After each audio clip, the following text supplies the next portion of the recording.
প্রথমে প্রচুর মুখ নেওয়া হয়েছে, মুখটা আগে আমার আম্মা চিল্লা নিচ্ছিল, চিল্লা এখন এটা সুন্দর করে এইভাবে কাটতেছে। এটা হচ্ছে প্রচুর বড়া বানানো, এগুলো সুন্দর করে দেখেন কত সুন্দর করে কাটতেছে। আমরা আবার পারি না, কাইটা যায় আর কি। অনেক সুন্দর করে এইটা সুন্দর করে এভাবে কাটতেছে।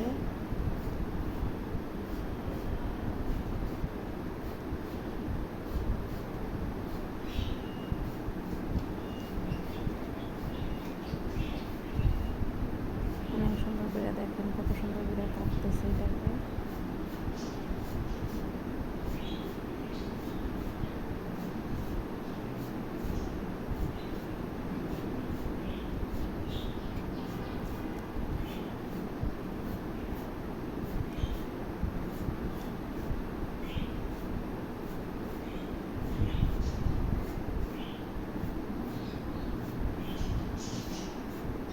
তারপরে যেটা রয়েছে ওইটাকে আবার লম্বা লম্বা লম্বা লম্বা করে কাটতেছে। বড়াটা খেতে আসলে অনেক মজা। যে ওইটাকে আবার একটু চির চির চির চির করে আর কি কাটতেছে।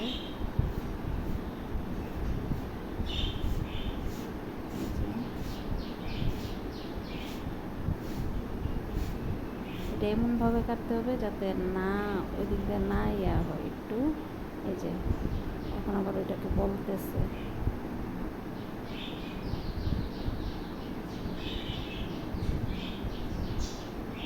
এটাকে সুন্দর করে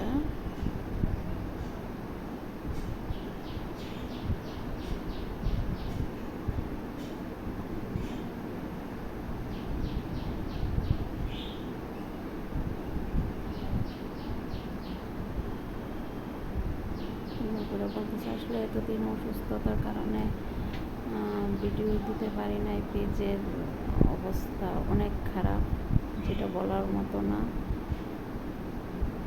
এখনো সুস্থ না, তারপরে একটু আর কি দিয়ে আর কি করা হয়েছে। এখন বলা শেষ, বলার পরে আগে আম্মা ঝাড়া সলা একটু ধুয়ে নিয়েছিল, এই যে মাছ দেওয়া গাইটা, তারপর ওইটা দিয়ে আর কি ইয়া করবো যাতে না ছুটে, এই যে যাতে বলাগুলো না ছুটে আর কি। এই জন্য ঝাঁটার শলা দিয়া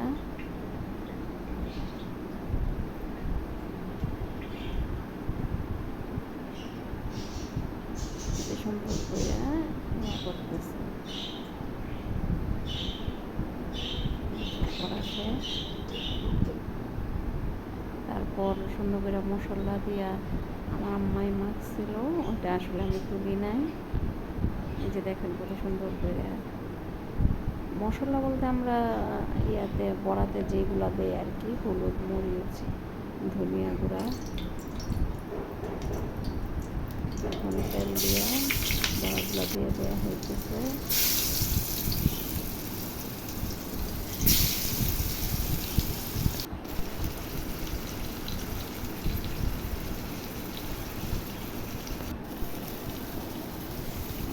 দিতেছি